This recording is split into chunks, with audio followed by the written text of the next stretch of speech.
Hey there, folks. It's the E-Man here. Talk about something that I kind of wanted to talk about. I think I've talked about this movie a couple of times, but I think I really want to really talk about it quite a bit. Of course, Jim Henson's The Dark Crystal, well, the original movie. There is, of course, the miniseries. There's the Dark Crystal Age of Resistance, which was really cool. I liked how they had Mark Hamill doing some voices. Skeksis looked younger. We got to see the Emperor like before he's dying and whatnot, which was cool. Of course, that's a prequel to this. Of course, the miniseries is kind of ended on a cliffhanger, so I don't know what's going on with this. But let's just talk about the original movie. I'd say this is kind of a review of some kind. I'm not going to be playing footage from this movie because copyright stuff or whatever. But yeah, I just figured I don't know that I should have done a video where I actually kind of completely talk about this movie, or I should say this series, because it seemed like there's this whole connection between everything. Perhaps straighten out a few things about this particular movie. Now, as I've said in other videos, I'm kind of unhappy that a lot of YouTubers have not talked about this movie. I believe Teddy Rubskin did talk about this movie, and I guess that was something I appreciated. Because I feel like everyone just seems to completely ignore this movie. Teddy, if you're watching this is kind of for you, somewhat, I guess. There, his video about how it was kind of like Lord of the Rings. And that's true. It is. It was done with puppets by Jim Henson, of course. Yes. And it was not widely liked, really, at all. It was not. Well, now it's a cult classic, but back when it originally came out, and I think I forgot to say in the last video that one of the biggest issues, I think, was the Dark Crystal, the movie, was released in theaters around the same time as E.T. Yeah, and back then, people didn't really go see many movies, so they would probably have to choose between movies. I think the Dark Crystal just happened to be at the same time E.T. was, and that's just kind of a problem. Well, imagine if you're trying to release a video game. A Grand Theft Auto title is coming out at the same time. It's like, the Grand Theft Auto title is going to be widely known and everything, and it's going to be forgotten. There's been video games that have suffered that fate too, like Shinobi 3 and the Sega Genesis. They came out at the same time as Mortal Kombat, and you can understand, of course, people were probably playing Mortal Kombat. They weren't playing no Shinobi 3, which is of course terrible. Shinobi 3 was a great game, but I digress. Yep. Yeah, I mean, excuse me. I know, puppets aren't for everyone.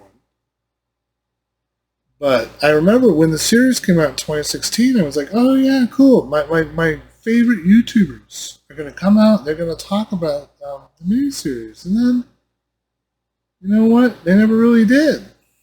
I was like, huh? Like, RGT 5 didn't really talk about it. Angry Joe didn't really talk about that. I don't know. Some reason. I mean, it's okay. I don't. But yeah. If you're a fan of like old 80s movies, and, movies that are like very interesting, then The Dark Crystal is definitely up your particular alley. I love the world and the universe created around this. The visuals and everything. It just has a unique feel to it. And the series, the Dark Crystal miniseries, which is still on Netflix, you can still watch it on Netflix. I don't think you can watch the original movie on Netflix, though. It's kind of weird. The movie's on Netflix, it's off Netflix. I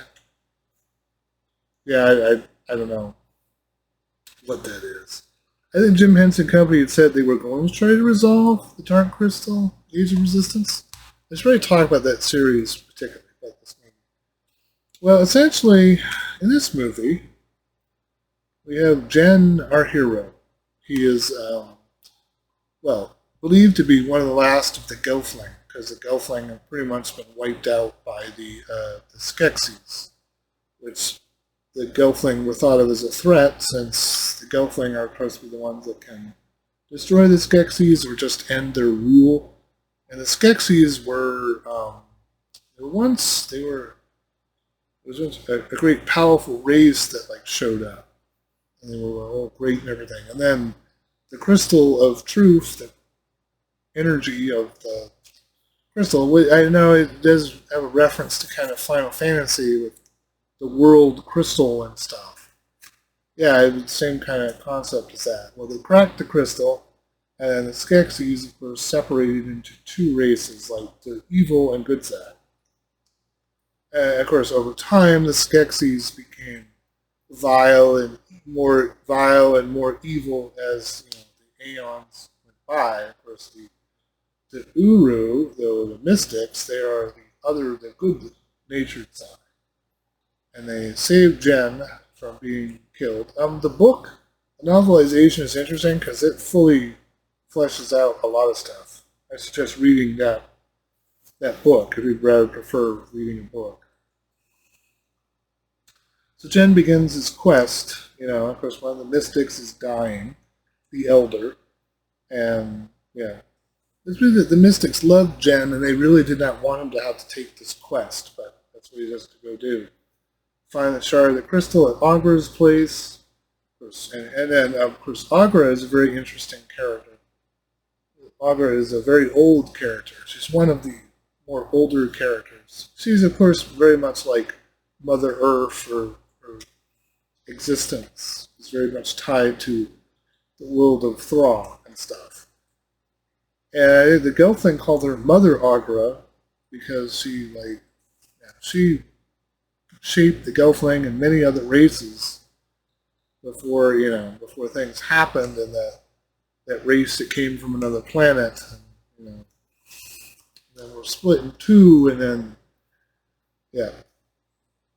and a lot of it, and I've heard that Agra's son supposedly foresaw the future, what was going to happen, but he worried about telling his mother about whatever. But Agra's son's not really mentioned in the book or in this particular movie. But I like it how it says at the beginning, it's like, this time Jan needs to go do it. So it implies that there's other stories within the existence that can be there.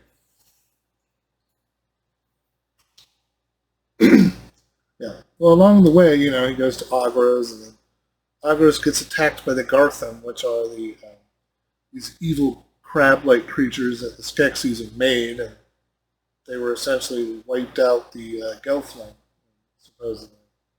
Well, Jen meets Kira, another Gelfling, which she thought she was the last one as well. So she's female, she's white, silvery hair, or white hair. So a reference, of course. Well, of course, the thing see in the world of Thra, in the Gelfling society, female Gelfling are in charge. So, yeah, the female Gelflings have wings and whatnot, but of course Kira can only really glide. I don't think she can really fly like we've seen in other ones. But, supposedly Kira is descended from royalty, supposedly. Yeah. Well, anyway, Kira can, of course, she can talk to animals. She lived with the podlings, so she's learned this, Well, Jen learned mathematics and reading and stuff. Kira learned about the natural order of Thra and all of its creatures. She can communicate to all the creatures and whatnot, which is interesting. Of course, she can dream fast with Jen, which is some ability that the Gelfling have to share dreams and experiences and whatnot. Yeah, I think Jen and Kira, there's a little bit of a love there, but there's no, it's not, it's kind of like a cute kind of relationship. I just think it's really cool. And they get the land striders.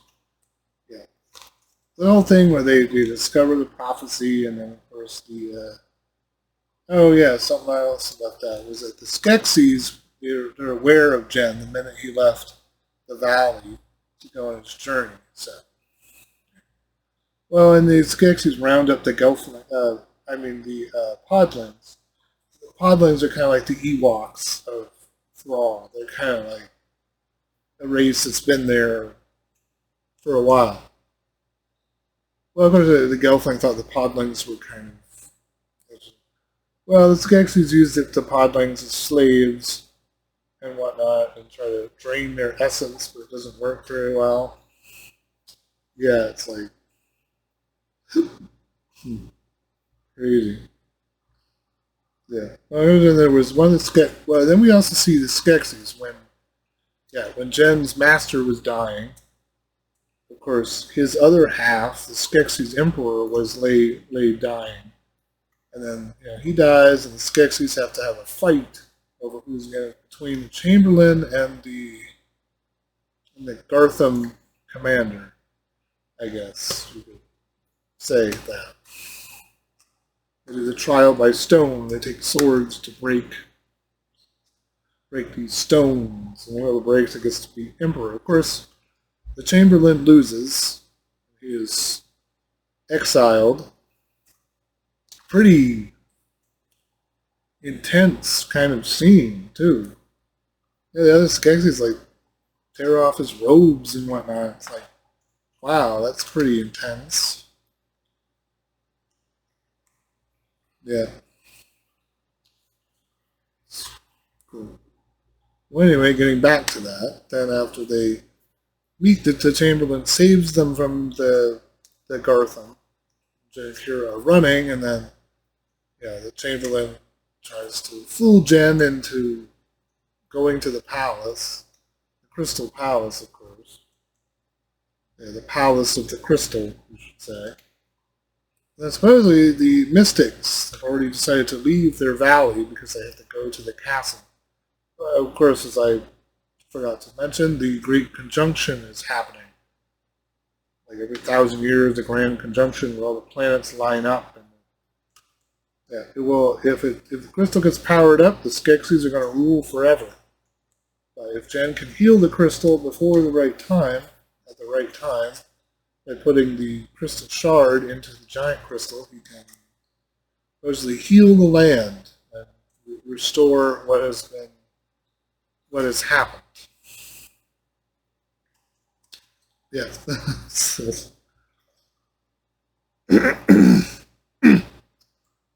Crazy. Yeah, the land striders, they get to the castle. They sneak in there, but the Chamberlain shows up.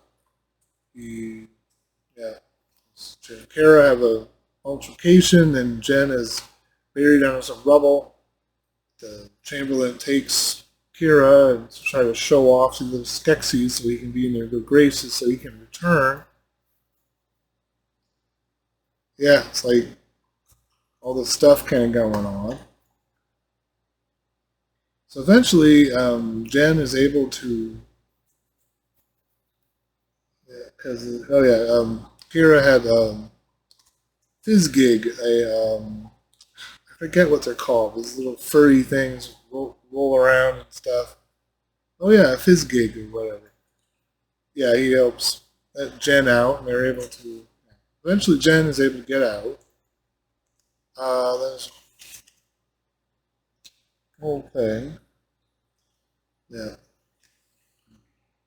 Well, everything's fine, and then all of a sudden Fizzgig shows off that they're there, so then Kira is in trouble and she has to throw the crystal shard at Jen. He's able to get it, but they're able to kill Kira, despite saying that they wouldn't kill her if he gave them the crystal.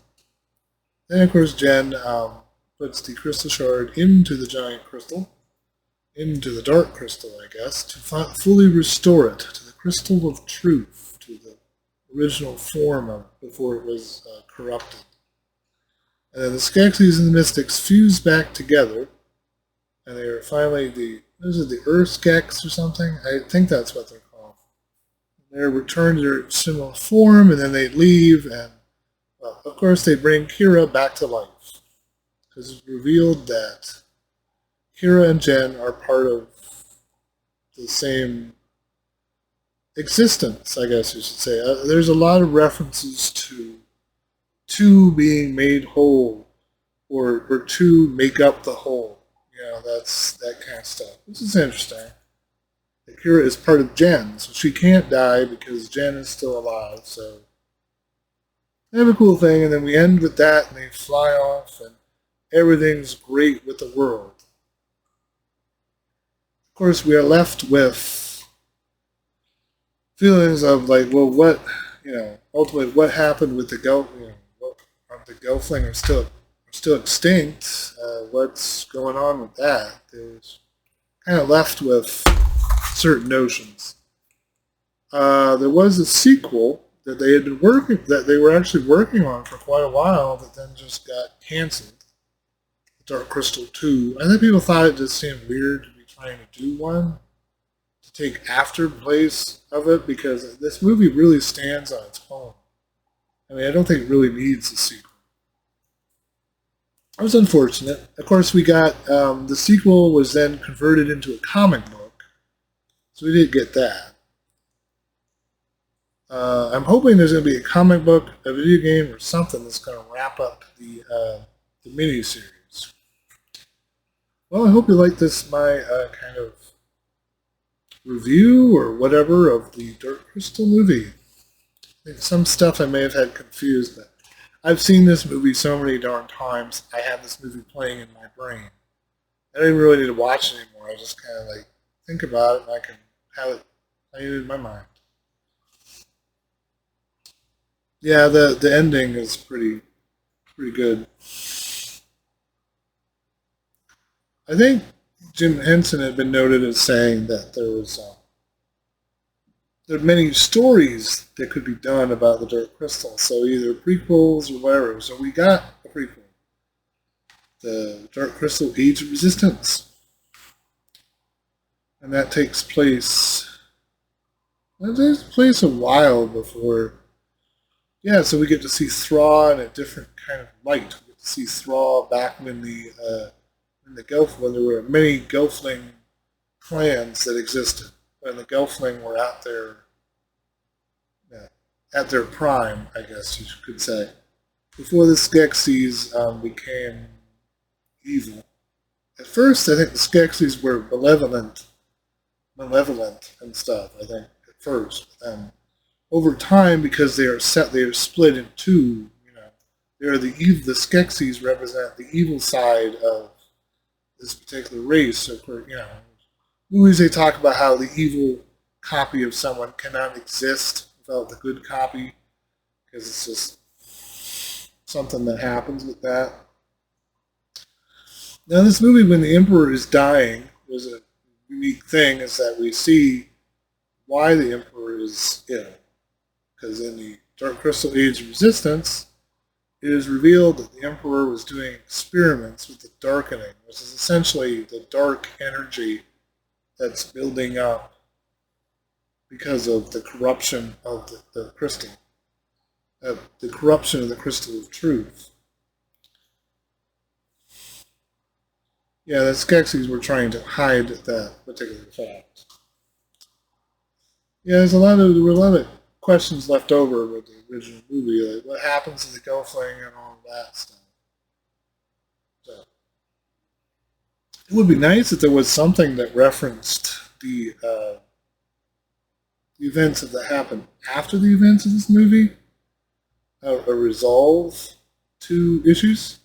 The prequel series, of course, as I've said, Age of Resistance, that is great. It is really great.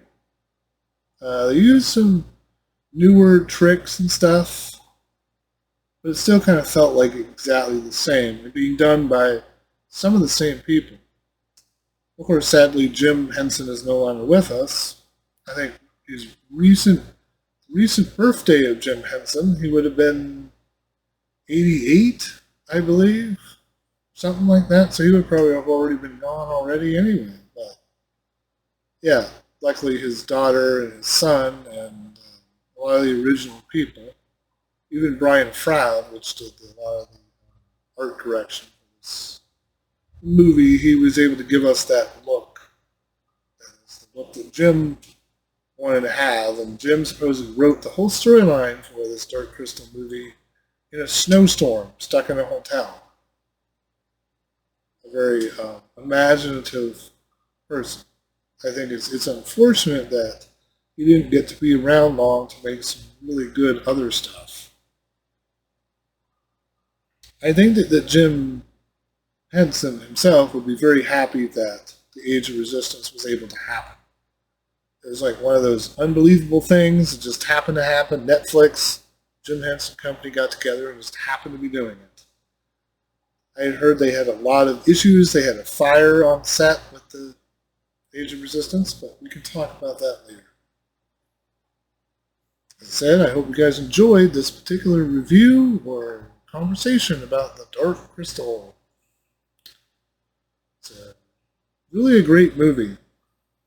I loved this movie for a very long time. I think the Dark Crystal was the first one, I believe it was on CBS. One time, I remember way back when I was really young. Yeah, Channel 5 CBS on TV. It was on TV. And then it kind of faded away, disappeared. And yeah. Well, then I heard about the Age of Resistance. That series came, of course, back out. It came out in 2016. Netflix was doing a lot of cool things in 2016. I guess I was too busy watching that to notice that there was a Pee Wee Herman movie that was made for Netflix. Yeah, well, please like and subscribe if you haven't already, and feel free to leave any comments. I don't know what some of your views on the Dark Crystal movie is.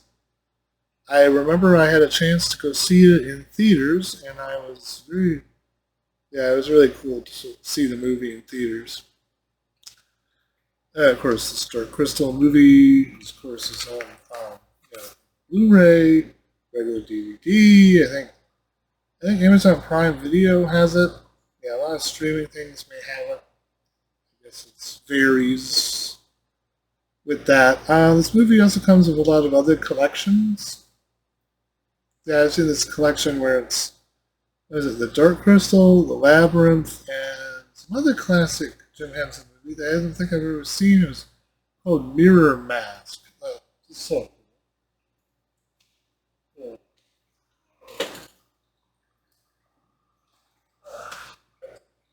Yeah. Yes. Yeah, Dark Crystal, Labyrinth, and Mirror Mask.